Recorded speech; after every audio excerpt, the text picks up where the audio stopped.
Oke, sekarang kita masuk ke atom, ion, dan juga molekul. Nah, ini ada di halaman 19, oke?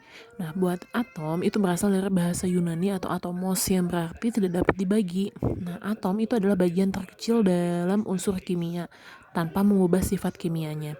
Nah, perkembangan model atom itu yang pertama ada Demokritus. Dia menyatakan bahwa materi dapat dibagi menjadi bahwa materi dapat dibagi menjadi bagian lebih kecil sampai diperoleh bagian terkecil yang tidak dapat dibagi lagi, yaitu atom.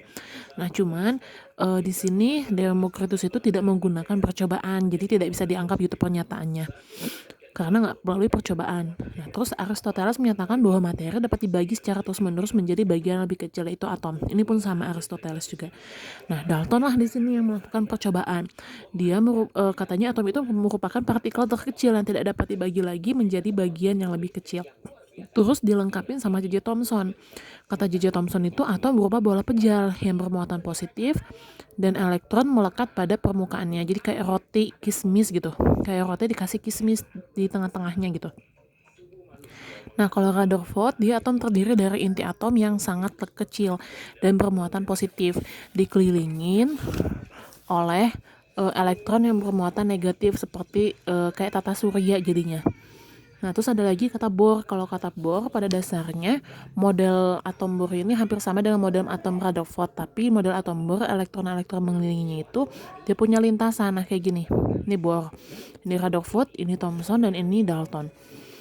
Nah, terus ada teori atom modern. Nah, kalau modern dia mirip sama atom Bohr, tapi kedudukan elektronnya berada di daerah sekitar inti, yaitu awan elektron yang disebut sebagai orbital. Nah, letak elektron ini tidak dapat ditentukan dengan pasti. Model atomnya tuh kayak gini. Tapi ini kita pakai gitu sampai sekarang, oke? Nah, struktur atom nanti terdiri dari inti atom sama kulit atom.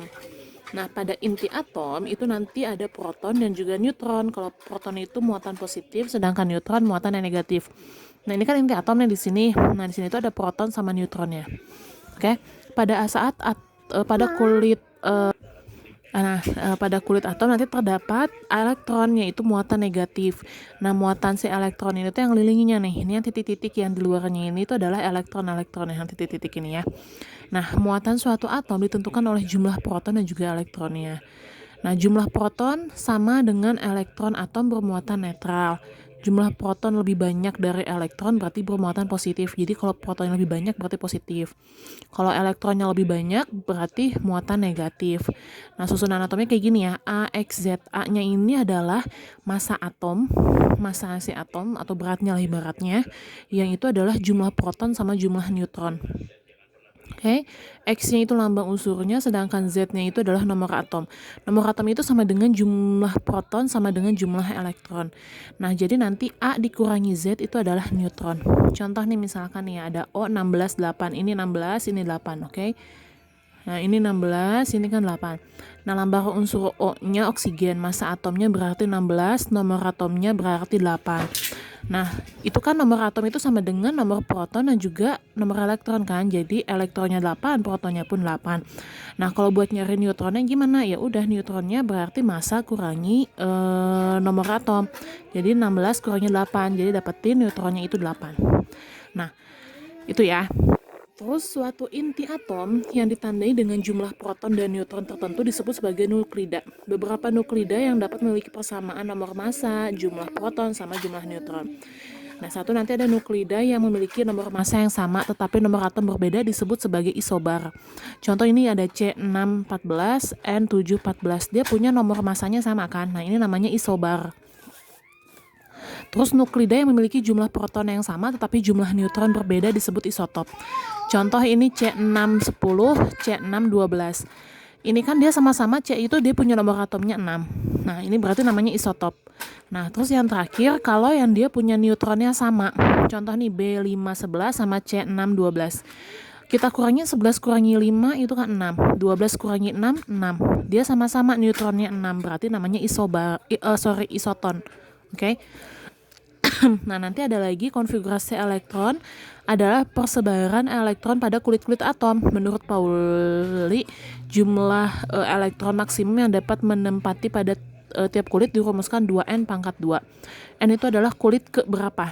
Nah, jumlah elektron maksimum yang dapat menempati kulit M. M adalah kulit ketiga. Jadi kayak gini ya, kayak L, M, N. K itu kulit 1, L itu kulit kedua, M itu kulit 3, N itu kulit 4. Nah, maksimum elektronnya untuk yang si K itu adalah 2. Oke, kalau L itu 8, kalau M 18, kalau N itu 32 gitu. Nah, tiap-tiap atom itu punya konfigurasi elektron yang beda-beda menurut jumlah si elektronnya. Nah, jumlah elektron suatu atom dapat dilihat pada nomor atomnya. Cara menyusun konfigurasi elektron nanti diurutin nih dari K terus ke L sampai seterusnya sampai nanti dia menempati kulit atom. Nah, elektron yang berada pada kulit paling luar disebut elektron valensi. Atom-atom yang memiliki elektron valensi yang sama, dia berarti punya sifat yang sama. Makanya nanti di sistem periodik dia ditempatin di golongan atau periode yang sama. Kita ambil contoh ya, karbon. Karbon itu punya nomor atomnya 6. Berarti konfigurasi elektronnya kita mulai dari K dulu gitu ya. K-nya berarti 2. Terus buat sampai ke 6 itu butuh berapa lagi? Butuh 4. Nah, ini berarti kulit K, ini kulit L. Jadi kan L itu kan harusnya kan maksimumnya itu 8. Jadi boleh di bawah 8 tapi nggak boleh lebih dari 8. Kayak gitu ya. Nah, terus kayak misalkan contoh lagi CL. CL itu kan 17. Jadi 2, 8,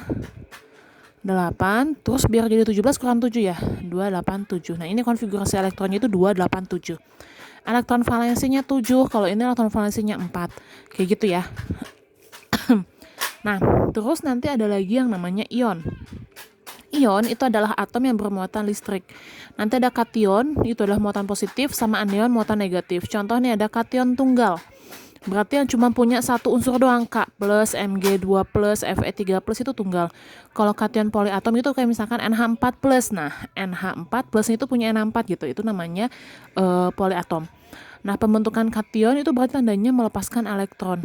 Jadi kalau Na plus, plusnya itu dia melepaskan 1 elektron gitu ya. Kalau Mg2 plus berarti melepaskan 2 elektron. Biar stabil gitu. Kalau anion itu adalah ion yang bermuatan negatif.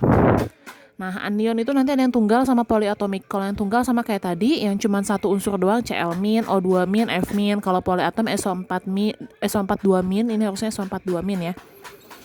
SO42-, terus NO3- gitu. Nah, kalau buat anion itu berarti menarik elektron atau menerima elektron.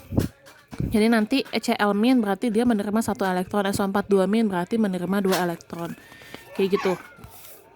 Nah, terus habis itu kita masuk ke yang namanya molekul. Molekul itu adalah gabungan dari beberapa unsur atau lebih. Nanti ada molekul unsur adalah gabungan dari unsur-unsur yang sejenis. Nanti ada molekul diatomik, triatomik, sama poliatomik. Kalau diatomik berarti dia tersusun dari 2 jenis kayak H2, O2, Cl2. Kalau triatomik berarti sama 3 jenis, contohnya O3. Kalau poliatomik dari 3 jenis, contohnya P4. Lebih dari 3 jenis, berarti contohnya P4, terus P5 gitu ya. Nah, terus molekul senyawa itu adalah gabungan dari unsur-unsur yang tidak sejenis. Contohnya H2O, NaCl, H2SO4. Ini sebenarnya udah kebahas ya tadi ya di yang sebelumnya. Nah, pertama ada berikut sekilas tentang ini yang senyawa H2O, NaCl, H2SO4. Nah, ini aja buat pembahasan lebih khusus. Kalau O2 itu merupakan unsur diatomik. Molekul unsur diatomik. Nah, diambil dari udara ketika kita bernafas, terus digunakan untuk proses pembakaran di dalam tubuh untuk menghasilkan energi. Sama merupakan salah satu hasil fotosintesis tumbuhan hijau, itu untuk oksigen. Ada lagi O3. Kalau O3 itu molekul unsur triatomik. Dia adalah penyusun lapisan tipis yang melindungi bumi atau ozon berarti ya. Terdapat lapisan stratosfer sama berfungsi menyerap radiasi sinar ultraviolet. Kalau air itu molekul senyawa, dibutuhkan oleh tubuh kurang lebih 6 liter sehari. Digunakan untuk kebutuhan sehari-hari manusia seperti mandi sama mencuci. Dan terakhir ada natrium klorida. Nah, itu molekul senyawa. Dalam kehidupan sehari-hari disebut garam dapur. digunakan untuk memberi rasa asin ketika sedang memasak, buat masak lah gitu. Nah, ini buat contoh soal ya. Jika Rb8537, nomor masanya 85, nomor atomnya 37, maka atom tersebut mengandung, berarti protonnya 37, betul kan? Proton 37, terus elektron juga 37, sedangkan neutronnya tinggal berapa ini teh? 83 kurangi 37. 85 kurangi 37 berarti 48. Jadi 37 proton, 37 elektron, mana 37 proton, 37 elektron sama 48 neutron. Jawabannya yang C. Kayak gitu. Oke.